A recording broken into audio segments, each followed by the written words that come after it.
Hari ini firman Tuhan akan berbicara tentang Tuhan pembela hidupku. Sama-sama katakan dengan saya, Tuhan pembela hidup saya.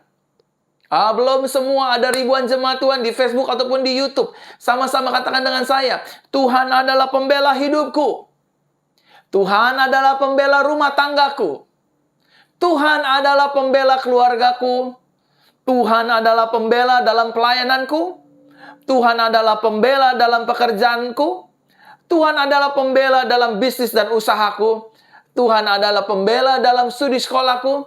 Dan Tuhan Yesus adalah pembela atas segala aspek kehidupanku. Yang setuju katakan amin. Mari kita lihat satu kebenaran firman Tuhan yang terambil dalam Injil Lukas pasal ke-18. Injil Lukas pasal ke-18 ayat ke-7 sampai dengan ayatnya yang ke-8. Dikatakan demikian kebenaran firman Tuhan. Akankah Elohim tidak melakukan pembelaan terhadap orang-orang pilihannya yang berseru kepadanya siang dan malam? Dan akankah dia berlambat-lambat atas mereka? Aku berkata kepadamu bahwa dia akan melakukan pembelaan bagi mereka dengan segera. Akan tetapi jika anak manusia datang, akankah dia mendapati iman di bumi ini? Saudaraku terkasih dalam Tuhan, saudara dan saya harus benar-benar mengimani, mempercayai, depend on Christ, bahwa pembelaan kita hanya datang dari pihak Tuhan. Tuhan pasti bela hidup kita, Tuhan pasti tolong hidup kita, dan Tuhan pasti akan menyelesaikan seluruh pergumulan dan tantangan kehidupan kita. Yang setuju sama-sama katakan dengan saya, Tuhan membela hidup saya. Tuhan menolong hidup saya untuk selama-lamanya. Kita memiliki iman kepada Kristus Yesus. Firman Tuhan dengan jelas, iman kepada Yesus, pengharapan kepada Yesus tidak akan dikecewakannya, tidak akan sia-sia. Iman saudara dan saya kepada Yesus tidak akan dikecewakannya. Pengharapan saudara dan saya kepada Yesus tidak akan pernah gugur, tidak akan sia-sia. Itu artinya Tuhan akan menolong hidup kita, Tuhan akan membela hidup kita. Sama-sama katakan dengan saya, hidup saya pasti ditolong Tuhan. Belum semua, sama-sama katakan dengan saya, hidup saya pasti ditolong Tuhan. Hidup saya pasti dibela oleh Tuhan. Bapak, Ibu, saudaraku terkasih dalam Tuhan, malam hari ini, ketika kita berserah kepada Tuhan, bukan berarti kita menyerah. Sama-sama katakan dengan saya, ketika saya berserah kepada Tuhan, bukan berarti kita menyerah. Kita berserah kepada Tuhan karena kita tahu bahwa Yesus pasti menolong hidup kita dan Dia juga akan membela hidup kita. Kita berserah kepada Tuhan karena kita tahu Tuhan akan menolong kita. Kita berserah kepada Tuhan karena kita tahu Tuhan akan membela hidup kita. Oleh karenanya Tuhan berfirman dengan jelas, serahkanlah segala kekhawatiranmu kepada Tuhan. Karena Tuhan yang akan memperdulikan hidup kita. Dia peduli dengan rumah tangga kita. Yesus peduli dengan suami kita. Yesus peduli dengan istri kita. Yesus peduli dengan rumah tangga kita. Yesus peduli dengan keluarga kita. Yesus peduli dengan bisnis dagang usaha kita. Yesus peduli dengan anak-anak kita. Yesus peduli untuk menolong hidupmu dan menolong hidupku, untuk membela keluargamu dan membela keluargaku, dan seluruh aspek hidup kita akan ditolong dan dibela oleh Yesus Kristus. Yang setuju katakan amin. Sama-sama katakan dengan saya, hidup saya pasti dibela Tuhan. Hidup saya pasti ditolong Tuhan. Amin.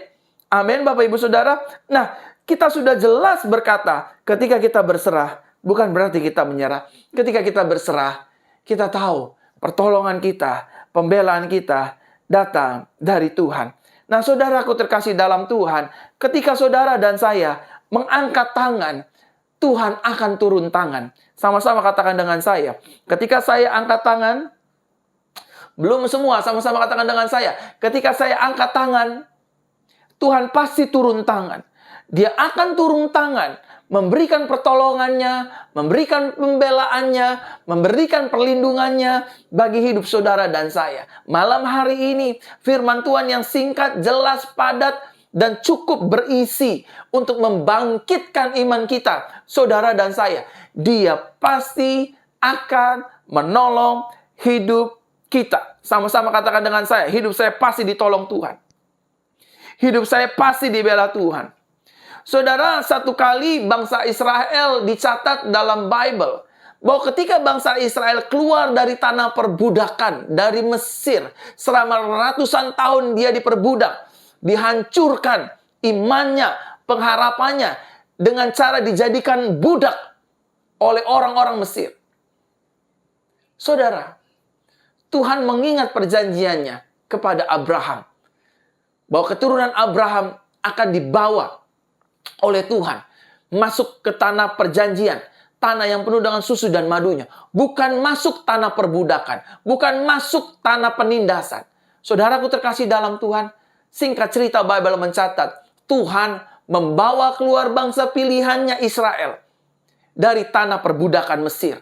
Di pertengahan jalan, saudara, bangsa Israel mengalami banyak tekanan dan pergumulan.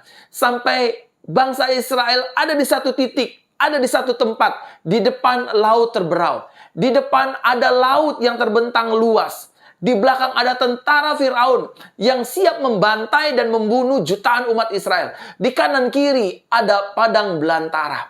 Saudaraku terkasih dalam Tuhan, tetapi Tuhan tidak tinggal diam.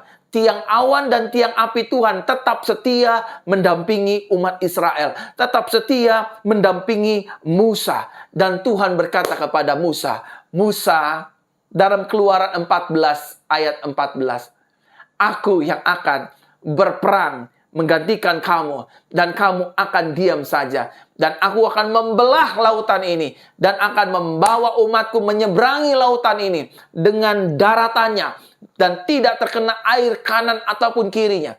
Saudara, apa yang terjadi? Tangan Tuhan yang kuat, tangan Tuhan yang besar. Dia memberikan pertolongan, Dia memberikan perlindungan, Dia memberikan pembelaan bagi umat yang dikasihinya. Dan malam hari ini, saya percaya kalau Israel yang diperhadapkan dengan laut, diperhadapkan dengan tentara Mesir, diperhadapkan dengan padang belantara, namun ditolong Tuhan. Malam hari ini, saya ingin katakan kepada saudara sekalian yang menyaksikan ibadah langsung ini di YouTube ataupun di Facebook, saudara akan ditolong Tuhan. Saudara akan dibela oleh Tuhan. Hutang piutang saudara akan ditolong Tuhan. Rumah tangga saudara akan dibela Tuhan. Mungkin ada orang di luar sana ingin menjahati hidup kita, ingin membuat hidup kita hancur, ingin menjelekkan kita, merekayasa hidup kita, menghancurkan pekerjaan kita, reputasi kita, dan lain sebagainya. Tetapi kabar baiknya adalah malam hari ini Tuhan akan menolong dan membela hidup saudara dan saya. Sama-sama katakan dengan saya ditolong Tuhan. Saya pasti ditolong Tuhan. Saya pasti dibela Tuhan. Amin. Bapak Ibu Saudara, saudara dan saya pasti ditolong dan dibela oleh Tuhan. Amin. Pertanyaan besarnya Bapak Ibu Saudara malam hari ini. Pertanyaan besarnya, mengapa Tuhan mau membela hidup kita? Seringkali kita jatuh dalam dosa. Seringkali kita melukai hati Tuhan. Seringkali kita kasar terhadap suami. Seringkali kita kasar terhadap istri. Seringkali kita kasar terhadap anak-anak kita. Mungkin seringkali kita tidak jujur perihal keuangan. Mungkin seringkali kita jatuh dalam perzinahan, suka sama jenis, dan kita melakukan perselingkuhan dan lain sebagainya. Tetapi kenapa Yesus masih mau menolong kita? Kenapa Tuhan masih mau menolong hidup saudara dan saya? Yang pertama yang Tuhan ingin sampaikan kepada Bapak Ibu Saudara, baik yang ada di Facebook ataupun di YouTube, melalui mulut perkataan bibir saya. Yang pertama, Tuhan ingin menolong kita, Tuhan ingin membela hidup kita karena kasih dan anugerah-Nya.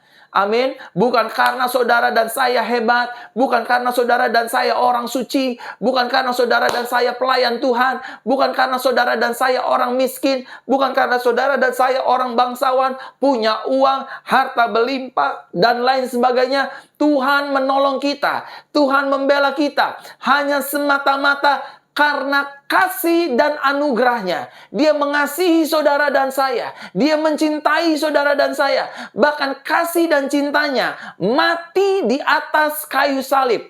Tersalibkan, terhukum, hanya demi saudara dan saya. Saudara, kalau nyawanya saja dia sudah berikan. Dia berkata di atas kayu salib, "It is finished at the cross." Itu artinya seluruh pergumulan kita, seluruh masalah kita, seluruh tekanan kehidupan kita, hutang pihutang kita, masalah aspek kehidupan kita, Tuhan pasti akan menolong. Dan yang kedua, Tuhan pasti akan membelanya. Yang setuju sama-sama katakan dengan saya ditolong Tuhan. Saya dibela Tuhan. Amin.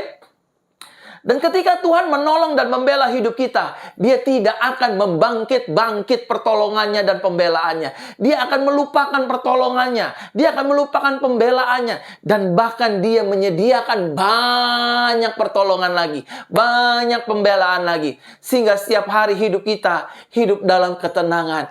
Dan ku tenang di dalam cara-Mu. Amin, Bapak Ibu Saudara. Cara Tuhan menolong kita banyak cara. Seperti pujian yang selalu saya naikkan ketika Bapak Ibu Saudara mendengar saya menyampaikan firman secara tatap muka langsung. Pujian ini berkata dengan jelas, Kau selalu punya cara untuk menolongku. Kau selalu punya cara, keajaiban-Mu. Kau dahsyat dalam segala perbuatan-Mu, dan ku tenang di dalam cara-Mu. Kita tenang bukan karena kita punya banyak uang. Kita tenang bukan karena kita punya banyak koneksi. Kita tenang bukan karena kita punya pangkat dan kedudukan jabatan. Kita tenang bukan karena kita minum obat penenang. Tapi kita tenang karena Tuhan punya banyak cara untuk membela, untuk menolong, untuk melindungi, untuk menyatakan mujizatnya bagi hidup saudara dan saya. Yang setuju katakan amin. Amin, saudaraku terkasih dalam Tuhan. Sama-sama katakan dengan saya, karena kasih-Nya. Ya, jangan lemas-lemas saudara. Sama-sama katakan dengan saya, karena kasih-Nya, karena anugerah-Nya, saya ditolong Tuhan. Karena kasih-Nya, karena anugerah-Nya, saya dibela Tuhan. Manusia, mungkin saudara dan saya punya kesalahan. Mungkin kita punya salah dalam mengambil keputusan. Tapi waktu kita menyadari kasih karunia Tuhan, menyadari kebaikan Tuhan, Tuhan ampuni saya, Tuhan tolong saya, Tuhan tolong bela saya, Dia pasti akan tolong. Dia pasti akan bela. Dan ketika Dia menolong dan membela, tidak ada satupun kuasa tangan musuh yang dapat mengalahkannya. Amin.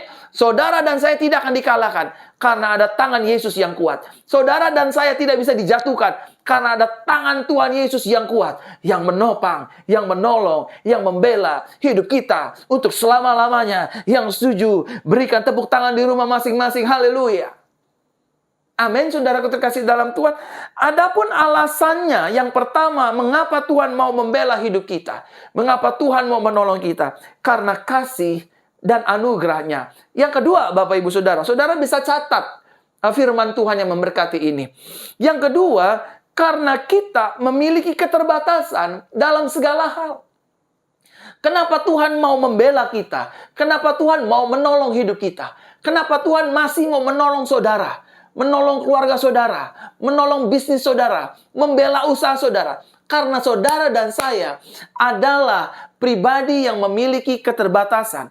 Mungkin benar kita ahli dalam satu bidang. Misalkan dalam pelayanan, tapi kita tidak ahli dalam masalah berjualan. Mungkin ada di antara, tapi Pak saya jago dalam berjualan. Tapi saudara tidak jago dalam hitung-hitungan. Tapi saudara tidak jago dalam hal yang lain. Itu artinya saudara dan saya memiliki keterbatasan.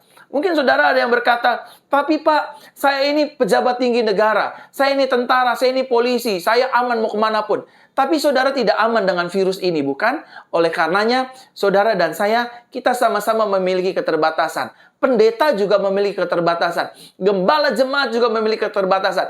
Kita semua manusia memiliki keterbatasan. Tapi kabar baiknya, kita memiliki Tuhan, kita memiliki Yesus yang tanpa batas, yang tidak terbatas, yang pertolongannya, yang pembelaannya selalu Dia sediakan untuk mengangkat kita, membela kita, menyelesaikan setiap pergumulan kita, dan membuat mulut kita pada akhirnya bersaksi bagi kemuliaan namanya. Aku ditolong Tuhan, aku dibela Tuhan, aku diangkat Tuhan, aku disertai Tuhan, dan aku melihat tangan Tuhan yang kuat menolong membela hidupku dan perkaraku diselesaikannya. Haleluya. Amin. Bapak Ibu Saudara terkasih dalam Tuhan, kita memiliki keterbatasan. Dalam berdagang, kita memiliki keterbatasan. Apalagi situasi pandemik seperti ini. Tidak ada pembeli, tidak ada investor, dan lain sebagainya. Tetapi saudara bukan hidup karena pembeli dan investor. Saudara bisa hidup, saudara bisa diberkati karena Tuhan yang menolong, karena Tuhan yang membela. Dan ingat, kalau Tuhan yang membuka pintu, tidak ada tangan satu manusia pun yang bisa menutupnya. Kalau Tuhan yang sudah mengangkat, tidak ada satu tangan manusia pun yang bisa merendahkannya. Kita percaya Yesus kita adalah Tuhan yang berkuasa di surga, di bumi, dan di bawah bumi. Dan ketika kita memanggil dan berseru nama Yesus, maka pertolongan, pembelaan surga akan turun, membela dan menolong hidup saudara dan saya. Yang setuju sama-sama katakan dengan saya akan ditolong Tuhan. Saya akan dibela Tuhan. Amin. Saudara yang sakit, saudara akan ditolong Tuhan. Saudara akan dibela oleh Tuhan. Saudara akan disembuhkan oleh Tuhan. Saudara yang sedang mengalami masalah-masalah, saudara akan dibela Tuhan. Saudara akan ditolong oleh Tuhan. Dan saudara akan ditinggikan oleh Tuhan. Dan yang ketiga, yang terakhir, Bapak Ibu Saudaraku terkasih dalam Tuhan. Pertanyaannya adalah, mengapa Tuhan mau membela hidup kita? Yang ketiga, karena kita adalah anak kesayangannya. Sama-sama katakan dengan saya. Selalu saya katakan, saya adalah anak kesayangan Tuhan. Amin. Semua. Jangan lemas-lemas. Sama-sama katakan dengan saya. Saya adalah anak kesayangan Tuhan Yesus. Saya dikasihi, saya disayangi, saya dilindungi, saya diberkati, saya disertai, saya ditolong, dan saya menerima peningkatan dan kelimpahan. Yang setuju katakan amin. Kalau saudara sedang menghadapi masalah, saudara sedang menghadapi pergumulan, saudara sedang ditekan oleh situasi pandemik dan lain sebagainya, ingat, tutup mata, taruh tangan kanan di dada seperti ini, dan bilang sama Tuhan, aku adalah anak kesayangan Tuhan yang dilimpahi oleh kasih Bapa. Di dalam Tuhan Yesus, setiap hari anak kesayanganmu ini hidup penuh dengan anugerah dan kemenangan. Omongin itu tiap hari, Bapak Ibu. Saudara akan melihat pembelaan, penyertaan Tuhan. Aku anak kesayangan Tuhan. Betul anak kesayangannya bisa punya salah. Betul anak kesayangannya bisa melukai hati Tuhan. Tapi Tuhan selalu membuka pintu maaf dan berkatnya bagi kita anak-anak kesayangannya. Sama-sama katakan dengan saya. Saya anak kesayangan Tuhan. Amin. Keluarga saya disayang Tuhan. Rumah tangga saya disayang Tuhan. Anak-anak saya disayang Tuhan. Bisnis saya disayang Tuhan. Pelayanan saya disayang Tuhan. Seluruh aspek hidup saya disayang Tuhan. Aku percaya hidupku diberkati. Hidupku berkelimpahan. Aku mengalami peningkatan. Aku mengalami terobosan bersama dengan Tuhan Yesus. Karena aku adalah anak kesayangannya. Saudara dan saya anak kesayangannya. Adalah anak kesayangannya. Biji matanya. Tuhan bangga atas hidup saudara dan saya. Dia mengasihi kita. Yesus mencintai kita. Yesus nggak peduli latar belakang hidup kita. Mau hancur kayak mau apa, dia cinta kita. Buka hati kita malam hari ini Bapak Ibu. Dan izinkan Tuhan menolong dan membantu kita. Kita memiliki keterbatasan. Oleh karenanya dia ingin menolong dan membela hidup kita. Kalau saudara menyadari kenapa Tuhan masih mau menolong saya. Kenapa Tuhan masih mau membela hidup saya. Padahal saya sudah hidup jauh dari Tuhan. Padahal saya sudah hidup tidak berkenan di hadapan Tuhan. Yang pertama, karena kasih dan karunia-Nya yang besar atas hidup saudara dan saya. Yang kedua, karena kita memiliki keterbatasan. Yang ketiga, kenapa Tuhan masih menolong hidup kita? Karena kita adalah anak-anak kesayangannya. Amin untuk kebenaran firman Tuhan.